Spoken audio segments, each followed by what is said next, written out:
നിന്നോട് ഞാൻ പറഞ്ഞതല്ലേ അപ്പു, മറ്റുള്ളവർക്ക് വേണ്ടിയുള്ള ഈ വേഷം കെട്ടൽ മതിയാക്കണമെന്ന്.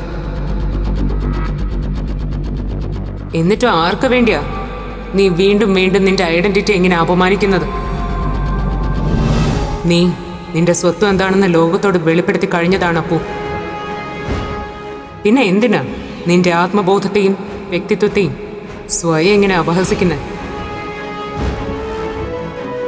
അതോ നിന്റെ അച്ഛനും അമ്മയൊക്കെ ആഗ്രഹിക്കുന്ന പോലെ നീയും സ്വയം ഒരു മടങ്ങിപ്പോക്ക് ആഗ്രഹിക്കുന്നുണ്ടോ? എങ്കിൽ അതിലും ഭേദം നീ ഇല്ലാതാവുന്നത് തന്നെ. No, never. എനിക്കൊരു മടങ്ങിപ്പോക്ക് വേണ്ട. എന്നെ കൊണ്ട് അതിനാവില്ല. അപ്പോ ആണാണ്, ആണായിട്ട് തന്നെ എനിക്ക് ജീവിക്കണം.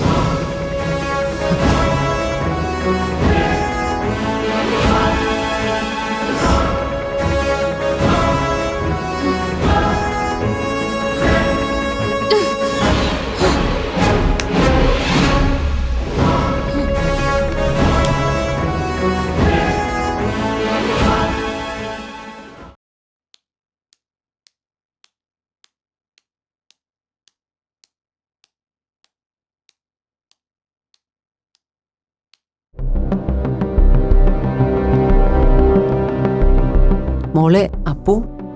നോ, വിളിക്കരുത് എന്നെ അങ്ങനെ. ഞാൻ ആരുടെയും മോളല്ല. അപ്പു അപ്പൂന്ന് മാത്രമേ അമ്മയെങ്കിലും എന്നെ വിളിക്കാവൂ. I am sorry Appu, sorry. അമ്മ പറഞ്ഞതുകൊണ്ട് മാത്രമാ കുറച്ച് ദിവസത്തേക്ക് ഞാൻ ഈ കോംപ്രമൈസിന് തയ്യാറാവുന്നത്. പക്ഷെ എന്ന് കരുതി എനിക്ക് ചേരാത്ത, ഞാൻ ആഗ്രഹിക്കാത്ത ഈ വേഷം കെട്ടലിന് എന്നെ ആരും നിർബന്ധിക്കരുത്. അറിഞ്ഞുകൊണ്ട് അച്ഛന്റെ ഇത്തരം പിടിവാശികൾക്ക് അമ്മ കൂട്ടു നിൽക്കരുത്. ഇനി എന്നെ ഇങ്ങനെ നിർബന്ധിച്ചാ എനിക്ക് അച്ഛനോട് സത്യം എന്താന്ന് വെളിപ്പെടുത്തേണ്ടി വരും. അപ്പു, നീ എന്നെ ഇങ്ങനെ ധർമ്മസങ്കടത്തിലാക്കല്ലേ. എനിക്കറിയാം നിന്റെ മനസ്സ്, അതുപോലെ അച്ഛന്റെ മനസ്സും. ഇപ്പൊ തന്നെ VP അനുഭവിക്കുന്ന സന്തോഷവും സമാധാനവും നീയും കണ്ടതല്ലേ. എത്ര നാൾ കൂടിയാ അച്ഛനിങ്ങനെ സന്തോഷത്തോടു കൂടി നമ്മളോട് സംസാരിക്കുന്നത്. ആ സന്തോഷം നിലനിർത്താൻ താൽക്കാലികമായിട്ടെങ്കിലും ഈ വീട് വരെ ഉപേക്ഷിക്കാൻ അച്ഛൻ തയ്യാറാവുന്നില്ലേ? എല്ലാം നിനക്ക് വേണ്ടിയാണ് അപ്പൂ. അതല്ല സത്യം. എല്ലാം അച്ഛന് വേണ്ടിയാ. അച്ഛന്റെ സന്തോഷവും സമാധാനവും സ്റ്റേറ്റസും സംരക്ഷിക്കാൻ വേണ്ടി. ആലോചിച്ച് നോക്കിയാ അതല്ലേ അമ്മേ സത്യം. ആയിക്കോട്ടെ, കുറച്ച് ദിവസത്തേക്കെങ്കിൽ കുറച്ച് ദിവസത്തേക്ക് ഞാൻ അതിന് സമ്മതിക്കുന്നു. കള്ളം പറയാം, അഭിനയിക്കാം. ഇവിടം വിട്ട് ഏത് പാതാളത്തിൽ വേണമെങ്കിലും കൂടെ ചെല്ലാം.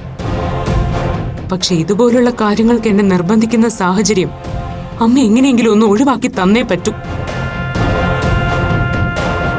മനസ്സിന്റെ ഒരു കോണുകൊണ്ട് പോലും ഞാൻ ആഗ്രഹിക്കാത്ത വേഷം ഇത്. ഇതിട്ട് നിൽക്കുന്ന ഓരോ നിമിഷവും തിളച്ച എണ്ണ വീണതുപോലെ എന്റെ ശരീരവും മനസ്സും പൊള്ളിപ്പോവാമേ. ഇനി ഈ വേദന താങ്ങാൻ എനിക്ക് പറ്റില്ല. പ്ലീസ്.